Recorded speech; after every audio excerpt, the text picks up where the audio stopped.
ఈరోజు పోటీ ఎవరెవరికి జరుగుతుంది అంటే 10 ఏళ్ల నిజానికి 10 ఏళ్ల బీఆర్ఎస్ అనే నిజానికి 100 రోజుల అబద్ధానికి మరొక 10 ఏళ్ల విషానికి ఈ మూడిటి మధ్యనే పోటీ జరుగుతున్నది.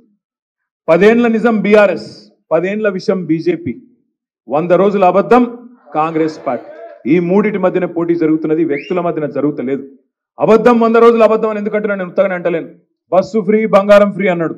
ఇప్పుడే మా కేతక్క ఏం చెప్పింది? కళ్యాణ లక్ష్మి దిక్కు లేదు, ఏం దిక్కు లేదు, ₹1,00,000 ఆ పాత చెక్కులే వస్తున్నాయి తప్ప బంగారం లేదు, మన్ను లేదని తిట్టిందా లేదా? ఉత్తానే తిడుతుండ్రు అయ్యాల ఆడబిడ్డలు. అటు ఆడబిడ్డలు నారాజున్నారు, ఇటు ఊర్లలకు మేడ్చెల్ల ఊర్లలకు రైతులు పొల్లు తిడుతున్నారు.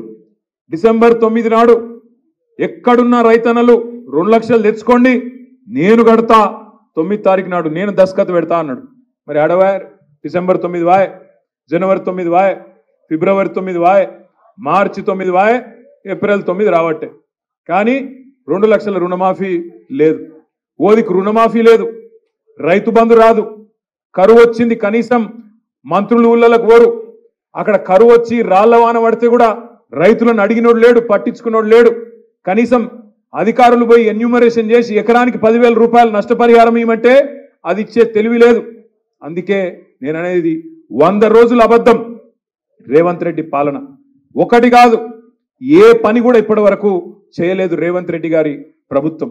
నేను మిమ్మల్ని మనస్ఫూర్తిగా కోరేది, మనస్ఫూర్తిగా ప్రార్థించేది, రైతుల్లో ఆల్రెడీ చర్చ చాలైంది. రైతుల్లో ఆల్రెడీ మంట ఉన్నది.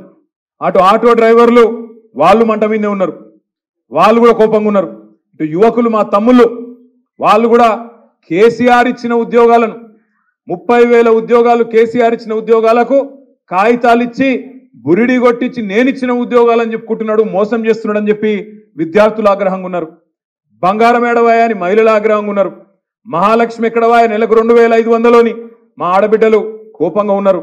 అదేవిధంగా పెద్ద మనుషులు 2,000 ఏంది, నేను 4,000 ఇస్తా, కేసీఆర్ 2,000 ఇస్తే సరిపోతుందా, 4,000 ఇస్తా, కేసీఆర్ ఒక ముసలవ్వకో ముసలయ్యకో ఇస్తున్నాడు, నేను ఇద్దరికి ఇస్తా, ఇంట్లో ఇద్దరుంటే ఇద్దరికి ఇస్తా అని చెప్తే ఇలా వాళ్ళు రగిలిపోతా ఉన్నారు.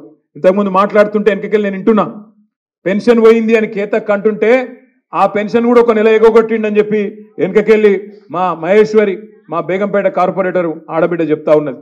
ఈ మాట ఎందుకంటున్నా అంటే ఒక్క వర్గాన్ని కూడా ఇయ్యాల ఈ ప్రభుత్వం వచ్చినాక ఒక్క వర్గం సంతోషంగా ఉన్న పరిస్థితి లేదు.